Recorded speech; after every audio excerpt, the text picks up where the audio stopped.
is going on, Mullen fans? I'm still here. I'm still bleeding with you. We are watching it. We're watching it close. I needed to give it a couple of days just to kind of see what it was doing because there's no sense to come back here, waste your time with a video if I'm not seeing anything at all or anything noteworthy. So let's look at it. Let's look at the charts. Let's look at the ortex. Let's go from there. It is what it is. As always, this is not financial advice, but what I'm looking at is kind of the 30-minute RSI, just slowly, gradually trying to do something. It's trying. I mean, it's not blowing our minds by any means. If you're in here, you know that it's it's not kicking off and showing you what's up. But last time our RSI, I guess we're checking in down here somewhere around 24 cents, and it's just gradually increasing. And where are we at now? You know, last time we touched the trend line, we were somewhere around 18 cents. Looks like a little divergence to me, but it's ever so slight, ever so slow. I don't know exactly what's going to go on, if it's going to give out, if it's going to hit. Our volume is backing off, so are we going to get into a scenario where we're looking at, volume exhaustion? We don't need volume to make those moves. We just need to see who wore out first. All in all, it's at a good position where I think it could make its move if it wants to. If those sellers are exhausted, we don't need the volume. But if those buyers are exhausted and the sellers aren't, then obviously it's a different game plan. But so far, got a little bit of action going into the close of the day. So let's keep an eye on it. Let's see what it wants to do. I haven't given up on it yet. It's doing what it can. It could be better. I don't know if we want to bring these up to the wicks. If we bring them up to the wicks, I don't have a third test, so I just don't want to bring it up to the wick point yet. Could technically be a breakout if we bring it down to solid test points. If we bring it up to the wicks, we're looking for hopefully some upside potential still. I don't know if it'll want to do it, but that would at least bring us back into, 22.5 cents or something. Maybe it'll happen, maybe it won't. Maybe it was a quick pop and it's going to give out. We're just going to have to watch and wait and see what happens overall. Short interest gradually increasing. They're not cranking this thing down like maybe some of the message boards are saying. The shorts are shorts. I don't know.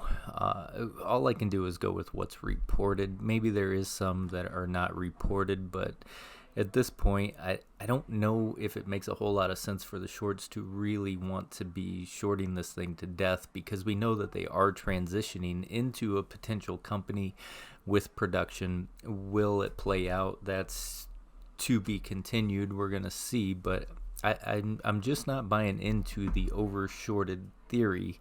I buy more into our CEO working against us, our dilution, him getting shares day after day, what he's doing with those shares, and our short interest as far as what the estimated's going, it's not crazy yet. 15.65%, 164.59 million. It's growing, but the cost to borrow average is going down. We supposedly have 100% utilization, which does not make sense, but we're just kind of watching. We got the vote coming up, guys. That's going to be a big one. Maybe we'll get a run before then, but anything in that proxy, right, is kind of bearish. So I'm not looking for shorts to cover before that vote. Me personally, I just don't think that would make sense. If I was betting against this company going into a proxy like that, I would have no fear, especially considering where they've came from. They look at muln. Back in the day, $14, even call it $4. They're not hurting. So don't buy into the fact that shorts are hurting. They are not hurting. Whoever's shorting it is just shorting it for probably because they're up so much they don't even care. And if they want to throw a little bit into it, then they will. So let's continue to watch and see what happens. Let's see if it wants to make its push back. Let's see if, we get a lower volume move. We don't need the high volume, like I said. It's just one of those things that kind of excites us and gets us a little bit amped up. But it's not necessary for the moves, as you can see. Very nice candle going into close after hours, kind of bouncing around. Let's see if it wants to just do a little trend line check and continue to the upside. I guess we're trying to break out of this trading range that's kind of just forced itself upon us somewhere between the 18 and 21 cent range. If we can get a little bit of strength going out of the 21 cent range, I'm going to get a little bit more hyped up again, and we'll just continue to watch and wait and see what happens. But yeah, I'm still here. Sorry, just needed to give it a couple of days to simmer and just see what's happening, because nothing positive was happening. The markets are kind of bleeding right now.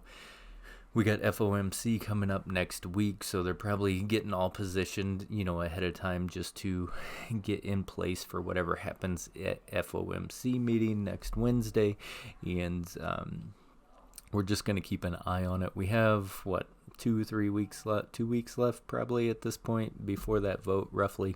So let's continue to see what goes on, see if maybe it gets a little pop. And you guys, have a trading plan is all I can say whenever we go into that vote. If you see a run, have a trading plan. All right, guys, I will catch you in the next one. As always, stay golden, people, and may your accounts stay green.